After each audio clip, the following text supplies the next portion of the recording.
Hey everyone, this is my first pro-life rebuttal video, and I'm focusing on one that's called Abortion and Ben Shapiro over at PhilosophyTube.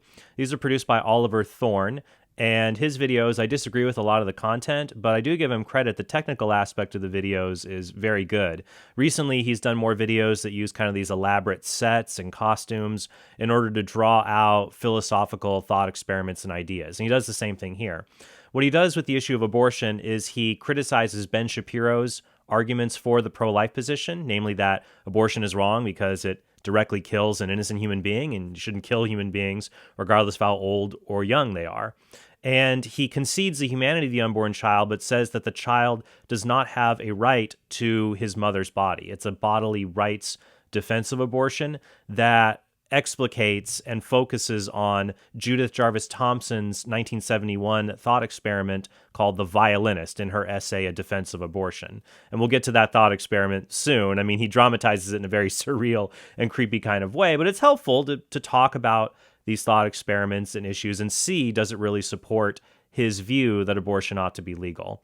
So let's jump into it now and take a look at his arguments. I know Ben is frustrated by people coming to him saying, if you're pro-life, why do you support the death penalty? Or wars? Or why were you the bad guy in the Hunger Games film? He kind of looks like the guy from Hunger Games. I don't know. But it's not inconsistent for pro-lifers to say that it is acceptable in some circumstances to kill a human being. Only a pacifist would say it's always wrong to kill human beings. The general pro-life position is that it is wrong to directly kill an innocent human being. So there are cases like war or killing in self-defense where such, activities or actions would be justified. Rather, what Shapiro's position, and it's an eminently reasonable one, is that you should not directly kill innocent human beings, that if it would be wrong to kill a toddler because they're unwanted or because of choice, it would be wrong to kill an unborn child for that same reason because they are equally human. One is just less developed than the other, but we are all at various stages of development, and that does not determine whether we have a right to life or not. And I think I can help by being just a little more precise. Ben is pro-state-forced pregnancy. If somebody is pregnant, he thinks it is okay for the government to make them stay pregnant unless being pregnant is medically going to kill them. Saying that opposition to abortion entails state-forced pregnancy is like saying opposition to infanticide entails state-forced parenthood. It's just an illegitimate framing device to try to get away from the main issue. Even if someone said, well, I don't want to be a parent anymore, you say, okay, well, you can adopt your child, place your child for adoption. What if they said, no, I don't want some child running around who is related to me. I don't want to know there is someone out there who is related to me. I don't want to be a biological parent anymore. If you say, well, no, you can't kill your 2-year-old just so you don't have to be a biological parent anymore, is that state-forced parenthood? I guess, but there's nothing wrong with state-forced parenthood in the sense that it should not, you should never force someone to conceive a child. You should not engage in rape or force someone to conceive and become a parent, but you certainly can force parents to not directly kill their own children, born or unborn. Ben says adult humans obviously have a right to life, and then he points to fetuses and says, look, at X number of weeks, you've got a heartbeat, fingers, toes, they're human. Even at early stages, when fetuses lack some of the things that grown humans have, they usually develop those things. So if we can't draw a certain line between right to life and no right to life, we should act as if there is no line. For those on the pro-choice left... Well, I wouldn't argue it from skepticism in this way. I would say the burden of proof is on the pro-choice person who says it's okay to kill this living thing. And if they cannot give a clear justification that this living thing is not an innocent human being, then yeah, we shouldn't kill this human being. That seems reasonable to me. Maybe we can see why we sometimes fail to persuade, because those who support state-forced pregnancy have conceived a very different kind of argument. I like British humor. I'll let that one go.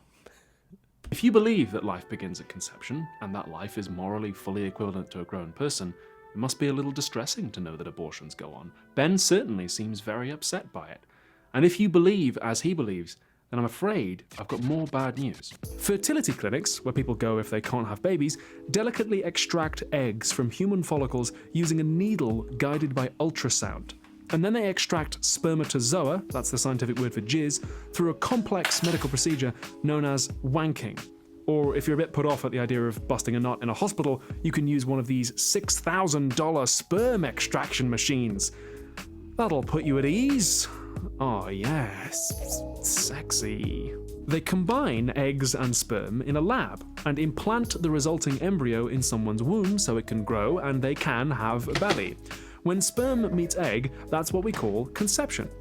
But they always make more than they need, so they've got spares. And they discard all the embryos they don't use. So if you believe that human life begins at conception, then I'm sorry to have to tell you that fertility clinics the world over discard several million more lives annually than you maybe even realized. And I'm afraid the bad news continues. Right. And so it would follow from this argument, or at least these facts he's put forward, that if someone is opposed to abortion because it involves the direct killing of innocent human beings before they are born, that they should be opposed to other direct killing of innocent human beings, such as embryos that are killed in research laboratories or embryos that are killed in fertility clinics as a part of the IVF process. So notice that Thorn doesn't go on with the argument. I think this is meant to be a reductio ad absurdum. It's supposed to say this pro-life position is ridiculous because then it would follow that what fertility clinics are doing are wrong. Well, yeah, maybe creating human beings outside of their mother's body, outside of the act of life-giving love. Maybe human beings are meant to be something that is brought about by an act of love, the full gift of self between a man and woman, that they are a person to procreate, not a product to manufacture in a laboratory with technicians. So the morality of in vitro fertilization is something we could discuss probably at length in a separate video, but I think it should be very clear, yeah, if you're pro-life, regardless of how you feel about IVF, you should be opposed. And not every fertility clinic, by the way, creates lots of leftover embryos. A lot of them are trying to minimize embryo loss. That still wouldn't justify what they're doing. But it's correct. There are a lot of embryos that are destroyed at fertility clinics, and those are human beings. They are not potential persons. They are persons with great potential. And when they are destroyed, that unique individual person will never exist again in this life. And that's something that's sad and something to mourn. And so this is supposed to be, oh, this is absurd. No, all it shows is that if you oppose the destruction of human life before birth, abortion is something we should be concerned about, but IVF clinics are another thing that we should be concerned about. The burden of proof, once again, is on those who are pro-choice to show that those human embryos, those human organisms being destroyed are not human beings. And they can't do that because they are human beings. And because they are human beings, they have a right to live just like you and I do. Even amongst people who get pregnant the old-fashioned way, by holding hands with your wife and doing a special hug, a huge number of fertilized eggs don't implant in the wall of the uterus and are passed out. Estimates vary between about 1/3 and 2/3, but let's take the lower end. If you believe that life begins at conception, then you might want to sit down, because that means that approximately 1/3 of all people die within a week of being created. Maybe you didn't know that. Several American... I'm not sure what this argument is supposed to prove. Within 150 years of being created, 100% of people die. So does that mean that it's okay to kill people because people will eventually die in 150 years? Someone's mortality rate, the fragility of their life, does not determine the value of their life. Throughout human history, child mortality has been around 30%. You go back to the Middle Ages, even up to the year 1820. It was common throughout the world for 30% of children to die before they reached the age of 5. So does that mean, oh, well, it's not wrong to kill a 3-year-old because 30% of children die naturally before they reach the age of 5? No, obviously not. The news of high mortality rates should not motivate us to continue to purposely kill human beings. It should motivate us to find ways to lower the mortality rates for these different populations. Now, some people say, well, you as a pro-lifer, you are... you're inconsistent. You don't care about these embryos that are lost. And by the way, we don't know how high that number really is. It could be possible that many of these biological pieces of tissue, these entities that die, they may not be organisms. It could be the case that sperm and egg have combined, but an organism did not come into existence. You just have an uncontrolled growth of cells, or you have cells that are growing and developing but are not an organism, and they reach the end of their natural development. This happens sometimes. It's called a teratoma. It's a Greek word for a monster. It's a tumor that it's not an organism, but sperm and egg come together, and then you get something that has teeth and hair, and it's not an organism. It's just uncontrolled cellular growth. It's not a human being. So we don't know how many of these embryos that pass through fail to implant were actual human organisms or just uncontrolled cell growth that reached the end of its development. But even if it were the case that a third of human beings died before birth or before implantation, once again, that wouldn't justify killing other healthy human beings in the womb any more than the fact that throughout history, a third of children died before they reached the age of 5 would justify killing infants and toddlers throughout history. So you'll say, well, you're just inconsistent. Why don't you care more about this?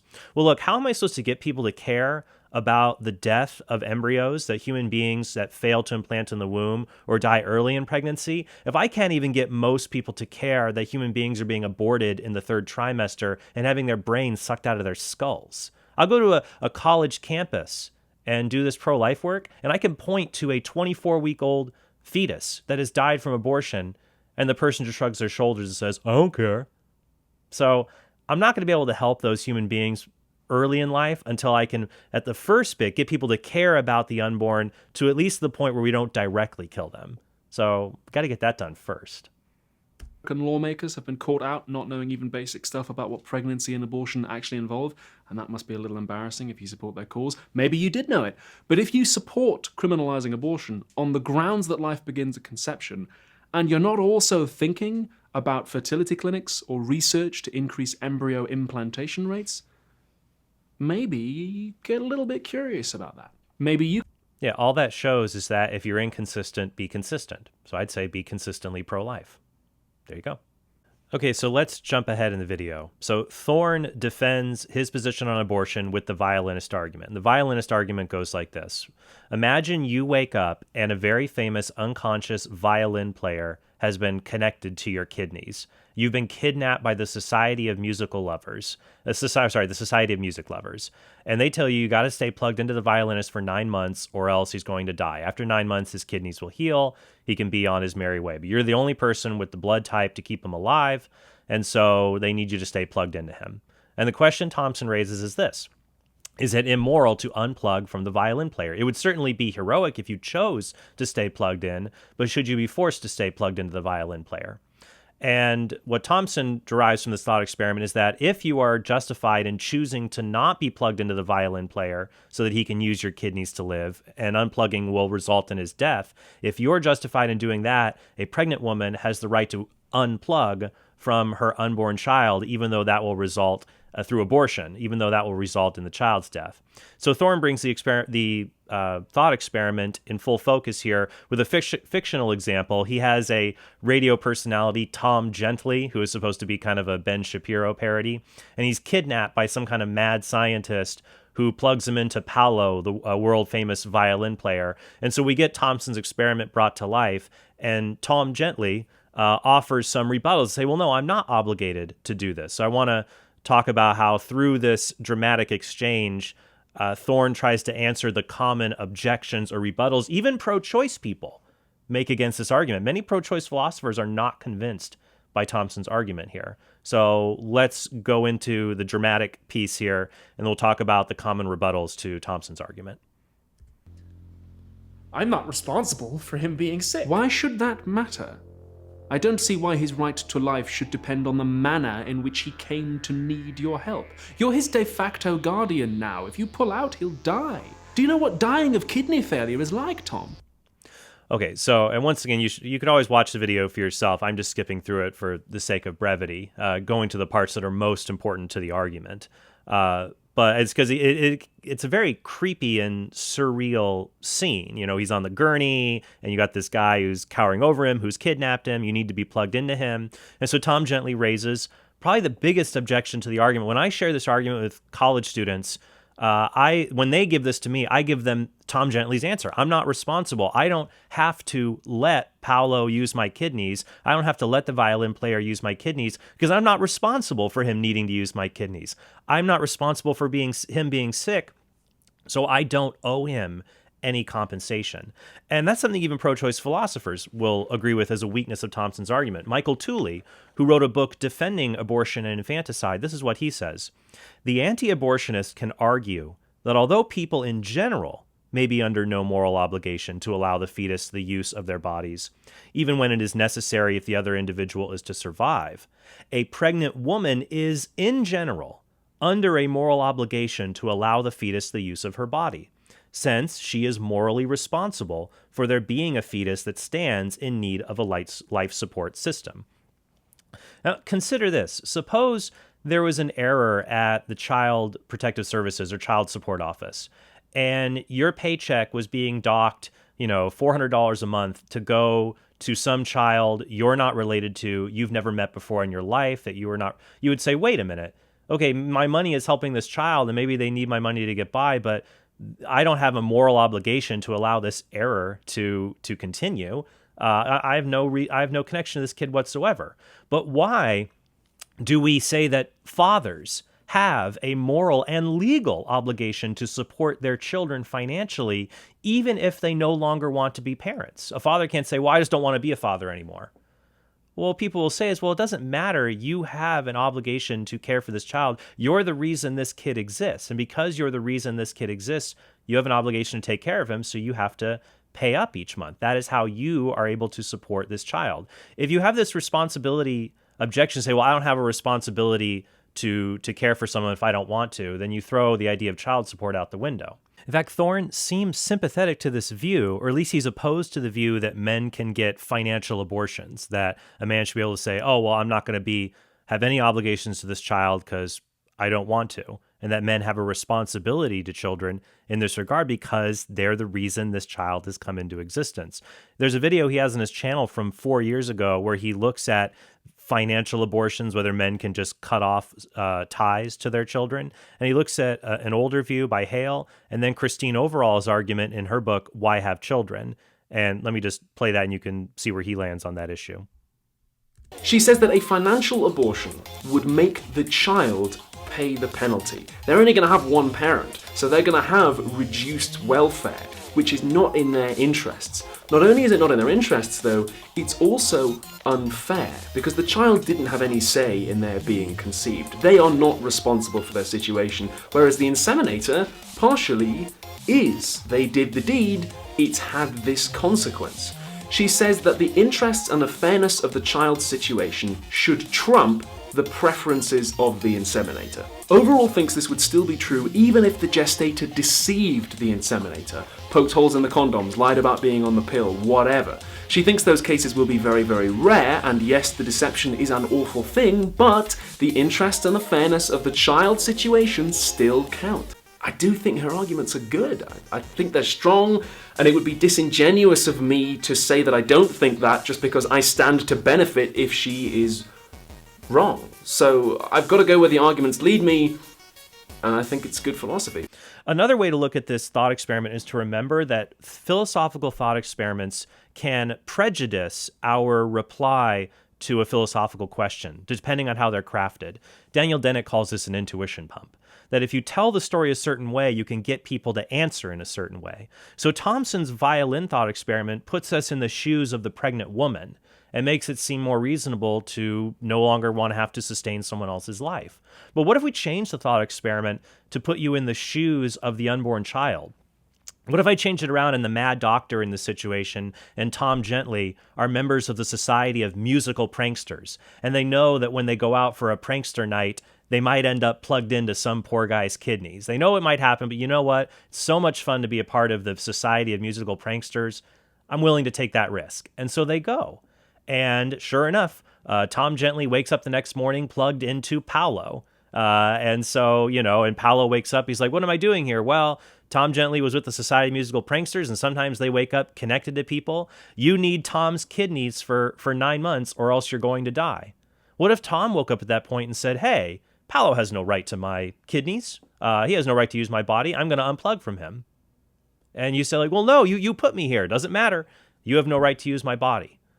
That would be absurd. And yet, if you follow Thomson's argument to say, well, a person has no obligation to care for another person or allow them the use of his or her body, you would get this reverse violinist scenario where you could kidnap someone. The kidnapping might be immoral, but you could kidnap them, make them dependent on your body, and then unplug from them and kill them. So in that scenario, under Thorn's argument here, taking from Thomson, while the kidnapping might be wrong, the murder part would not be wrong because you have the right to unplug, I guess, even if you cause this person to directly be in need of your body. So I would say that this is a super weak reply to the responsibility objection. Now, some people say, okay, but wait a minute. What about in the case of rape? A woman didn't choose to do this. She's not responsible. And we'll get to that because there's other objections to the argument. But for now, I just want to show that this major objection that shows that the vast majority of cases of abortion are not like Thomson's scenario, I think it's successful. Even if you take a regular example, like if somebody needs my bone marrow. If someone needs my bone marrow, it's heroic if I donate my bone marrow, but I have no obligation to do that because I'm not responsible for them standing in need of bone marrow in the first place. I'm not responsible for that, so I don't owe them this kind of compensation. But parents do owe their children compensation and care, including the use of their bodies in ordinary circumstances, which we'll get to shortly, but let's continue. Some people say, well, there's a difference between withdrawing treatment, like unplugging, and killing, like an abortion. But if your argument relies on this factual and moral distinction between killing versus letting die, then you are the one who needs to prove that distinction is there, which isn't as easy as it sounds. Well, I actually think that it is, that we have a natural intuition that we can act in ways that at the end result there is a human being who has died, but we can see a difference between directly killing a human being and failing to save a human being. For example, suppose I'm a lifeguard. I'm on the beach and I see two people are drowning out in the ocean and I swim out to them. If I go to the guy on the right, I can't save the guy on the left and vice versa. If I go and save one of them, I fail to save the other one. But I haven't killed that person who is drowning. I just failed to save them. Now imagine another scenario. I go out into the ocean. There's two people drowning. I get one guy and I hold him underwater and I use him as a flotation device to go and save the other guy. Let's say in this example, I'm not strong enough to take both of them back with me. I could reach both. I'm not strong enough to save both. I got to pick one or the other. But suppose I grabbed one guy, pushed him under the water, used him as a flotation device, and I saved the other guy. And so in both cases, you have one person who drowns and one person who lives. But in the former case where I just pick one and I don't help the other guy, that's failing to save. That's letting die. That's not killing. But if I grab one guy, push him underwater, and he drowns, and I use him as a flotation device to save the other guy, well, that's clearly a case of killing, even though in both scenarios, you have one dead person and one living person. So when we apply it to the Thomson thought experiment, it's not the same as unplugging from the violinist or choosing to not donate bone marrow or a kidney to a sick person is not like abortion. If I unplug from the violinist, I don't cause him to die. I just send him back to the state he was already in when he was dying. We have to ask the question, what initiates the fatal sequence of events to see if we're morally responsible for someone's death? If I don't donate my bone marrow to someone who's dying of leukemia, I'm not causing them to die. I'm not starting the sequence where they are dying. Their disease did that, or the violinist's kidney ailment started that condition. You're just failing to intervene to save them from it. But with abortion, when did the fatal sequence of events start? Well, it's when you abort the child, because prior to that, the child is completely healthy. This is a healthy human being with whom you are intervening and killing. That is the difference here, regardless of how the pregnancy came about. Even if you could choose to not save someone's life, to not give a person aid, that would not justify directly killing them. It doesn't even sound all that easy. And even if you do it, and you say, I support criminalizing abortion because it is killing as opposed to letting die, then that would mean that a pregnant person who starves themselves into stillbirth deliberately must be morally and legally okay. which I'm guessing Ben Shapiro doesn't want to say. I'm also going to bring up the point that not all cases of killing and letting die are separate. Sometimes you can kill someone by just leaving them alone or quote unquote letting die. So if I just don't let my 2-year-old come inside the house during a snowstorm, I have killed them. I haven't just let them die from the elements. So in the case of a woman who starves herself into stillbirth, that is a case of killing in the same way that a woman who is breastfeeding a child, let's say a woman can only sustain the life of her infant through breastfeeding. I would say that the child has a right to his mother's body. This also circumvents an objection. I brought up child support earlier. People will say, well, a man has to pay money, but he doesn't have to give his body to help a child to live. You're expecting women to do something that men do not have to do. Not at all. What I would say is that parents have the obligation to provide the ordinary means of care to their children. Children have a natural right to shelter, food, hydration, medicine, and parents have a natural obligation to provide that. So if a child is hungry, a parent does not have the moral obligation to fillet their own skin off their body to feed their child. Much the same way if they're sick, if they're dying of cancer even, if your own child is sick, you don't have a moral obligation to give, you don't have a legal obligation. You wouldn't even have an ironclad moral obligation. I would say it would be somewhat expected of a parent to do that, but it would not be murder for a parent to even refuse to donate a kidney to save his or her dying child. Why? Because kidneys were made for my body. Bone marrow was made for my body. It's an extraordinary use of these organs to donate them to somebody else. And because it's extraordinary, it's not obligatory. But we can ask, for whom is the uterus made? Even if you're not religious, you can say hearts are for pumping blood. Lungs are for breathing. The uterus is for sustaining the life of an unborn child. The milk ducts in a woman's mammary glands are for sustaining the life of an infant. So just as a newborn infant has a right to his mother's breast milk, if that is the only means to keep that child alive, he has a right to his mother's body. If he doesn't, what does it mean to say an infant or a fetus even has a right to life at all if they don't have a right to the very thing that they need to survive that's part of their natural condition as a human being?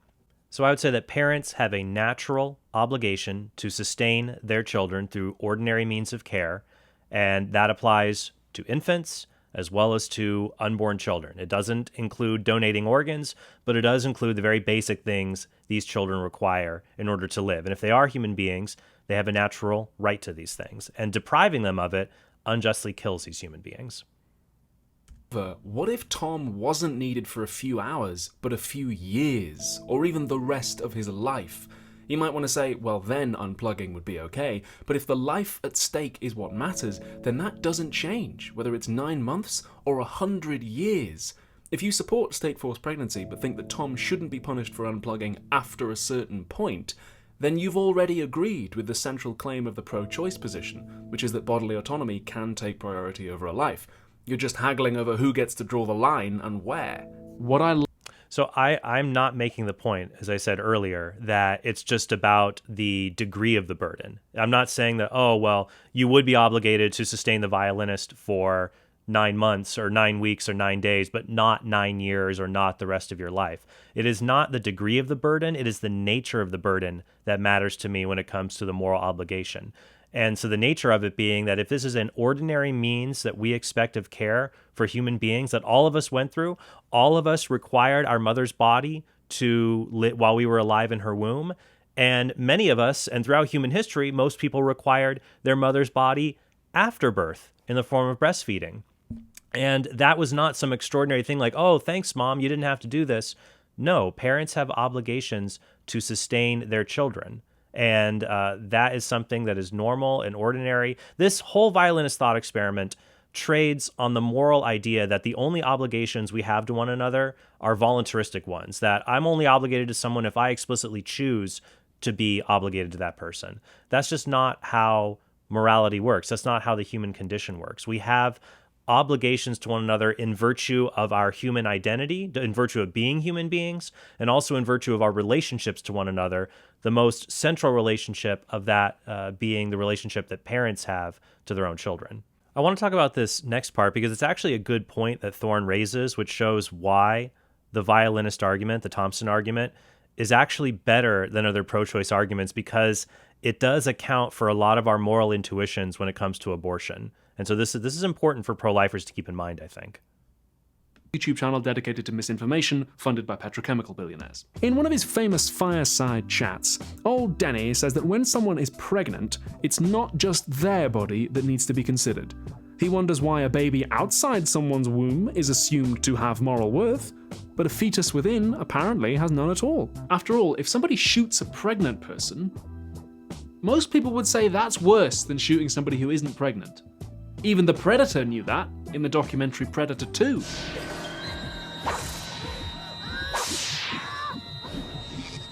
So, we think the fetus has value then, but we allow abortions as if it has no value at all? I don't get it. And I mean I don't get it. It's not I don't get it, I don't agree. I don't get it. Uncle Denny is pulling a sneaky on you, though. Because somebody could say a fetus has moral worth, maybe even full moral worth, and still think that the bodily autonomy of a pregnant person outweighs it. Just like we could say coming in and shooting Paolo the violinist would be wrong, but still, Tom shouldn't be punished if he escapes. So did you catch that? So the violin experiment helps.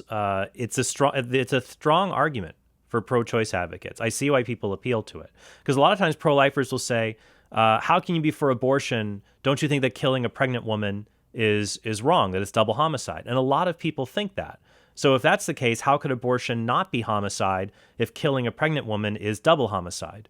We'll go back to being plugged into the violinist. That if someone came in and shot the violinist, that would be murder. What if you chose to stay plugged into the violinist? You may choose to stay plugged into him, and if he dies, you might feel very sad about that, just like some people who are pro-choice feel sad about the natural death of a child in miscarriage. Or if you were plugged into the violin player and someone killed you and the violin player died, that would be double homicide, but you could unplug from the violin player or choose to not donate your kidney to save the life of a dying person. But just because you could choose to not donate your kidney, that wouldn't mean that it's moral to directly kill the person who needs your kidney. So I get it. I see why this argument, it helps to bring a lot of the moral intuitions together for pro-choice advocates, because it's not a winning strategy for pro-choicers to say an unborn child's not a human being. That's just patently obvious to people, even many people who identify as pro-choice. The stronger argument they have is when they say, oh, well, it's a human being, but this human being does not have a right to your body. And the key to exposing these arguments is to show that the analogy is off. It's disanalogous. That you're right. Someone does not have the right to my kidneys or my bone marrow. But why? Because I'm not the reason that they need my kidneys or my bone marrow. I'm not related to this person at all. I don't have a special obligation to them. Also, if I choose to not give them my bone marrow, I'm not killing them. I'm letting them die. And finally, giving them my kidneys or my bone marrow, that's an extraordinary use of a part of my body, and so it's not obligatory for me. But pregnancy is very different. In 99% of cases, the man and woman are responsible for the existence of a human being who stands in need of them. And we ask, wow, this human being exists now. Who's morally responsible for this human being to care for this new human being that exists? Clearly, it would be the people who brought this human being into existence. Even if they didn't intend to, 99% of the time, they willingly engage in an activity known for making helpless human beings, and so they have an obligation to that child. I mean, imagine if I went into some scientist's laboratory and it said, don't mix these chemicals together or a baby will appear on the table. And I'm like, well, I'm going to see what happens to these chemicals. And I mix them and a baby appears. And I just say, well, I'm not responsible for this baby. And I walk away and I let the baby starve to death. That's absurd. I engaged in an act that I knew was ordered towards babies coming into existence, human beings coming into existence. So I owe that child care. And going through once again with pregnancy, that it's not the extraordinary use of one's body, like with organ donation, where if you refrain from acting, you let someone die. It is the ordinary use of the body ordered towards sustaining human beings, something we all went through. And refraining from this is not letting someone die. It actively kills a healthy human being. So I think this addresses the vast majority of the arguments that Thorn puts forward. I'm happy to do maybe a follow-up video or even to have him on my podcast to discuss the argument at length. I would enjoy that. So who knows, maybe we'll do that in the future. But I thank you guys so much. If you want more on this argument, it's in Chapter 8 of my book, Persuasive Pro-Life. You may find that helpful. And consider supporting us at TrentHornPodcast.com. It helps us create more videos like this. So thank you all very much, and I hope you have a really great day.